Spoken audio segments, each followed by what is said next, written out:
দুনিয়ার কোন কাফের বেঈমান মুশরিক ইহুদি খ্রিস্টান নাসারাদেরকে ডাক দিয়া বলে নাই, আমার আল্লাহ শুধুমাত্র কেবলমাত্র ঈমানদারদেরকে, মুসলমানদেরকে, আল্লাহ রাব্বুল আলামিনের খাঁটি বান্দাদেরকে ডাক দিয়া বলেন, ইয়া আইয়ুহাল্লাযীনা আমানু কুতিবা আলাইকুমুস সিয়াম কামা কুতিবা আলাল্লাযীনা মিন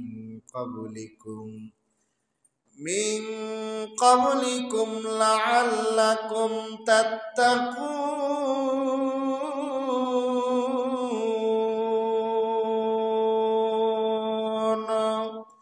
এ কালামে জিন্দা কুরআনে হাকিম, এ কালামে জিন্দা কুরআনে হাকিম, হিকমতে উলা ইয়াজালাসতু কদিম জামিউল ইলমি ফিল কুরআনে হাকিম তাকাসারাত আনহু আফহামুর রিজালি বখা কুরআন কালামুল্লাহ বসনো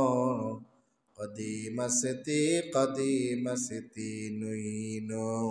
ভাইরা আমার, আল্লাহ রাব্বুল আলামিন এই আয়াতের মধ্যে ঈমানদারকে ডাক দিয়া বলেন, ইয়া আইয়ুহাল্লাযীনা আমানু কুতিবা আলাইকুমুস সিয়াম। হে দুনিয়ার ঈমানদারগণ, আমি আল্লাহ রাব্বুল আলামিন তোমাদের উপরে রোজাকে ফরজ বানিয়েছি, রোজাকে ফরজ করেছি।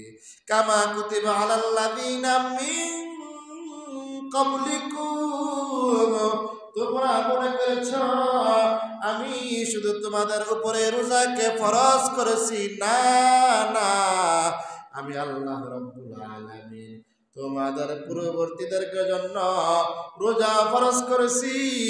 এই প্রচন্ড রোদের মধ্যে পিপাসিত অবস্থায় আমি আল্লাহ তাআলা তোমাদেরকে রোজা ফরজ করেছি।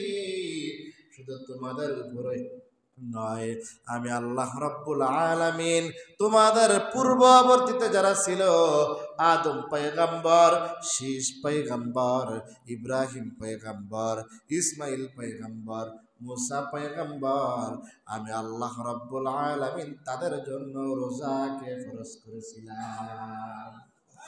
মানুষের মাঝে প্রশ্ন থাকে, আয় আল্লাহ, আপনি তো দয়ার মালিক, আল্লাহ আপনার রহমান, আপনি হইলেন রহিম,